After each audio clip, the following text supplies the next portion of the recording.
is going to be Leslie Carbone.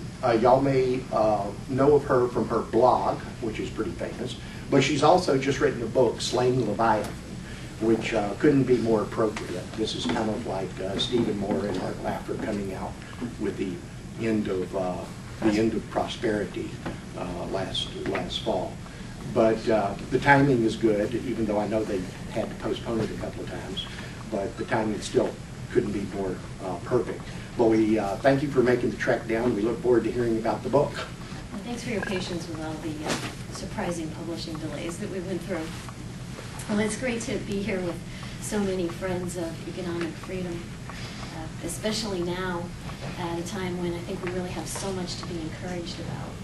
I don't know about y'all, but I have become more hopeful about the future of economic freedom in the last year than I have been at any time in the previous 19. When you look at the popular outrage in response to the bank bailout, and then the auto bailout, and then the stimulus package, and now the healthcare power grab, in my opinion, you see how many people are coming around to rejecting the kind of governmental paternalism, the sort of nanny state that we've been against for so long, and I think it can hearten us all. People are going to tea parties and town halls across the country, and so many of them are saying that they've become politically involved for the first time. As the Pennsylvania lady told Senator Arlen Specter at his town hall brawl, the government has awakened a sleeping giant. But of course the battle has hardly been won yet. There are still opponents of economic freedom, like my own Congressman Jim Moran, who disparaged those of us who believe in the simplistic notion that people who have wealth are entitled to keep it. Or, as we selfish simpletons in this room like to think of it, the right to property. Well, George Bernard Shaw famously said that those who rob Peter to pay Paul can always count on the support of Paul. Well, that's true if Paul is a man of low character and little virtue. It's true if Paul fails to grasp the moral dangers of forced redistribution of wealth. And it's true if Paul isn't man enough to be offended by the insult of Big Brother's paternalism. And Big Brother, in the guise of Jim Moran and others, are more likely to get away with such benighted beneficence at Peter's expense if Peter too fails to grasp the moral hazard of wealth redistribution. If his understanding of his own rights is mushy, or if he's simply pessimistic about his ability, and that of producers like him, to counter government plunder with either persuasive reason or the power of the ballot. And it's to both Peter and Paul that my book, Slaying Leviathan, The Moral Case for Tax Reform, hopes to speak. Slaying Leviathan argues that in the natural order, virtue and vice each carries its own natural results. On the one hand, virtue yields largely positive results. Hard work, patience, carefulness, responsible risk-taking, for example, tend to generate prosperity. Vice, on the other hand, brings negative consequences. Sloth, impatience, recklessness, and so on tend toward suffering. Well, civil government has been instituted to enforce this natural justice by securing rights, to protect life, liberty, and property, to protect those who enjoy the fruits of virtuous behavior from those who would seek to seize those fruits, to see that those who have created wealth actually do get to keep it. Unfortunately, as we all know, over the last 100 years or so, U.S. tax policy and spending policy have been designed to mitigate these natural economic results of both virtue and vice. And thus, government has perverted its own function and become an enforcer of injustice rather than of justice, and a contributor to social breakdown.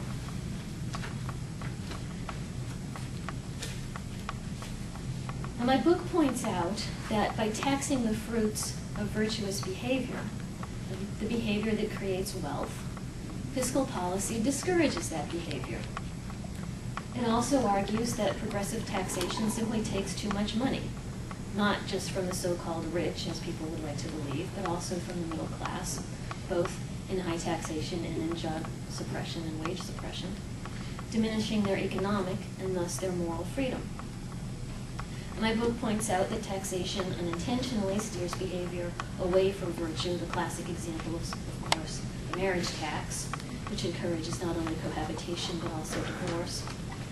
And the book argues that so-called tax preferences added into the tax code to intentionally steer behavior, like the mortgage deduction, for example, which seeks to encourage something that we generally agree is good, home ownership, but does so by encouraging something, debt, that we've seen more and more is hazardous to encourage. And when it does these things, fiscal policy, the government inserts itself inappropriately into the families and into the individual's decision-making process, usurping moral authority from the citizens.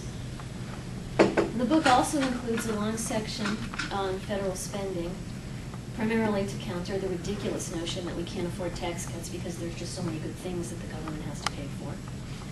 There's a great deal of history sprinkled throughout the book. I wanted to trace how we got where we are, to establish the pedigree of fiscal issues as moral issues, and to remind people that federal government has only recently become the intrusive behemoth that it is. But in addition to imparting information and providing, I hope, persuasive analysis and argument, I did want to do something more. You can't hear me? I'm sorry. The mic doesn't work. Oh. No.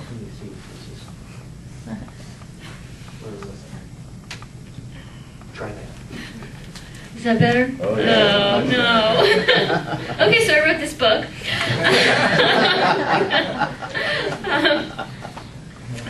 In addition to providing analysis and argument, I did want to do something more. I wanted to help equip citizens of our American Republic to evaluate economic, and by implication, other policy proposals for themselves. And so the book opens with a vision for fiscal reform. I'm trying to lift people's chins from the immediate concerns and encourage them to weigh public policy changes and proposals against the picture of the kind of society that we want to foster. Toward the end, the book also includes a section on the principles of fiscal reform, in which I attempt to pull together the lessons of previous chapters in history and the economic analysis, but also to guide readers in how to apply them. And I've tried hard to make fiscal policy accessible to a popular audience. The book is written at a lay level, and it's liberally peppered with literary devices, metaphors, and allusions, as well as humor, all intended to keep the reader engaged and confident that he can understand what many perceive as a fairly esoteric policy area. As I've found out, one sure way to glaze people's eyes over at a party is to tell them that you've written a book on tax reform.